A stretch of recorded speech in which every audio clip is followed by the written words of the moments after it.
I never understood why a family member couldn't get out of bed for days, or why someone would be yelling or uncontrollably shaking. Those behaviors were never explained. Individuals would just be pushed out of public view for a period of time before they would come back to be part of the family. So I grew up in a household that was made up by Italian heritage and Colombian heritage. But I lived in Colombia for 12 years. And I noticed family members would have difficulty getting out of bed, or would behave in a way that was not common or was upsetting to small children. When we would ask what happened to ex family member that we hadn't seen in a while, we would be given different explanations. They went on a trip, or they're living in another city. And it was extremely confusing as a small child. We had family members who died by suicide, but it was never acknowledged as suicide. Later on in life, finding out that there was a mental health issue that there was not addressed, that the person was taken out of the family, made me feel sad, but it also made me feel angry that the lack of understanding of mental illness and the benefit of recovery was never offered to these family members. The church plays a big part in Latinx communities understanding and addressing mental illness and substance use disorder.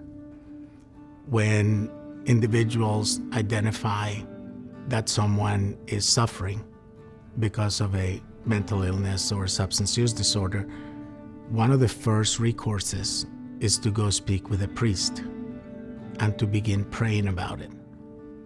And there is a strong belief that praying about it will take care of it.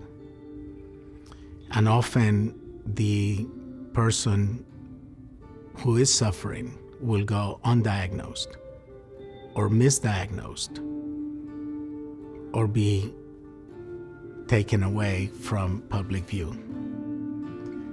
So faith plays a big role in wanting the person who is suffering to stop suffering, but it does not really address the problem.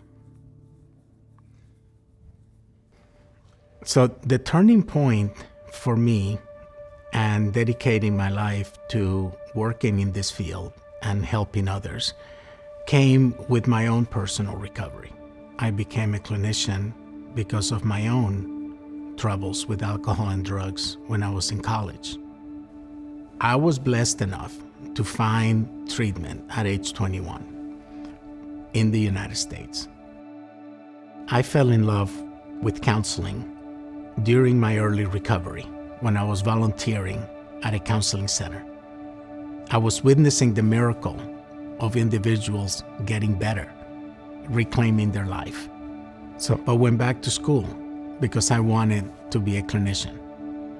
Early on, friends here started to tell me that there were no services for individuals who spoke Spanish and were not fluent in English.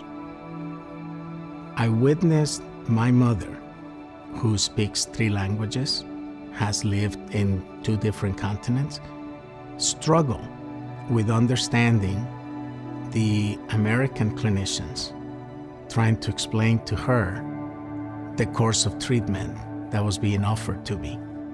So I witnessed firsthand the cultural barriers that existed. So I started Georgia's first multilingual behavioral health agency in 1999. And I ran it for about 18 years. And we were able to build an organization that provided prevention, intervention, direct clinical services and recovery programs for individuals who primarily spoke Spanish and Portuguese. So we focused on the Latinx community, beginning with kids at age 3 with play therapy, all the way to older adults. And we were able to provide services for the entire spectrum of diagnoses in behavioral health. I found NAMI because I have been extremely blessed with heroes being put in front of me since I started this work. When I opened my agency, I knocked on every door possible to try and find support. And when I got to NAMI, it was because someone in the local NAMI organization was in a governor's advisory council that I was appointed to.